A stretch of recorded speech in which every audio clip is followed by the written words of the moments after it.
right? Yes. So what? You guys asked the questions, you're the reporters, okay. Aren't you under a gag order and you just walked up to reporters? Yeah, I did. There's a gag order from talking about my representation of Drew Peterson for now. But this order is absolutely void on its face. First of all, as the court acknowledged, it doesn't have jurisdiction over me, and a court order where it doesn't have jurisdiction is not binding. It doesn't stop anybody.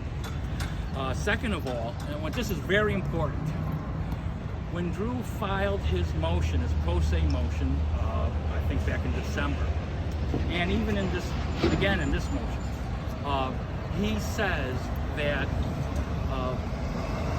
he is not guilty of either Stacy's disappearance murder or Kathy's murder, and that the reason he was convicted is because of my ineffective assistance. Okay, the law is clear. Okay, Rule 1. And the judge's ignorance of this basic law is just mind-boggling.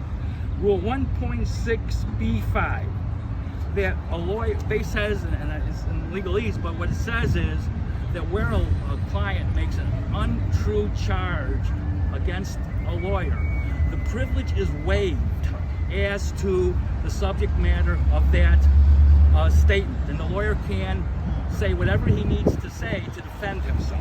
Second of all, as the judges point, well, let's wait till the hearing.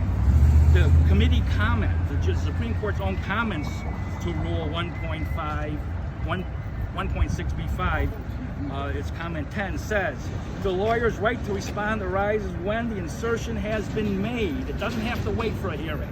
In fact, it says that. It does not require a lawyer to await the commencement of the action. He can do it as soon as the accusation is made. Drew did this on national TV. He waived his privilege as to the subject of Stacy's disappearance. He waived his privilege as to Kathy's murder. He's done that. So there is no privilege. Okay. Second of all, to not even let me bring these points up in court is beyond comprehension. And third of all, to say basically, as he said in court, that if Drew makes these allegations, he acknowledges it. It is waived. So what are we doing? Third, and the last point is this, and this is very important. This is Kathy Savio's murder. It has nothing to do with Stacy Peterson. This court has no authority, no standing to get into anything about Stacy. Drew hasn't been charged with Stacy's murder. There's nothing at all for him. He has no authority to do it. He's not the enforcer of the rules. The Supreme Court through the RDC is. This judge, and there's cases on this, has exclusive jurisdiction. He has none. So why don't you come forward now and start the anything about the waiver? Joel, I mean, it's amazing. You won't even let me address the court about the issue. He almost escorted you out of the courtroom. Well, because I was trying to assert my rights. Last thing I want to have is some appellate court later on and say, well, Brodsky was in court and he didn't say anything. So I wanted to make sure that my objections were stowed on the record. Whether, if he didn't like that, believe me, there's no love lost between Judge Vermilla and myself, I can tell you that. Joel, you threatened to reveal your client's... It's not threatened. Joel, you suggested that you were going to reveal your former client's secrets. I'll threaten with you something. Your law license is suspended. Yeah. You just walked out of a courtroom and violated a gag order. Oh, no, he didn't say Are I you couldn't. now going to reveal what happened to Stacy? Yeah, I mean, look, the question is not if, the question's how. That I think is basically the conclusion I've come to. And that's what's going to, and so that's going to happen. Are you willing to go to jail? Let's put it this way: out of not respect for this particular judge, who unfathomably would not enter an order against somebody gagging their First Amendment right and doesn't even give them the right to speak up in court, which is unfathomable.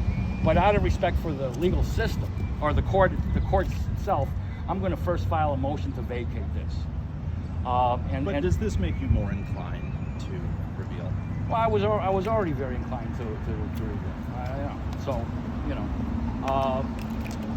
I mean, Judge Bramilla says, well, for my 42 years, right? I'll bet you in his 42 years, he never had a defendant go on national television and falsely accuse a lawyer who 5 years into his case of falsely of negligent representation, when 4 courts, him, the appellate court, the Supreme Court, and the federal court, have all said that I did nothing wrong. Can I ask specifically, is the information you have enough to finally find Stacy Peterson? Look at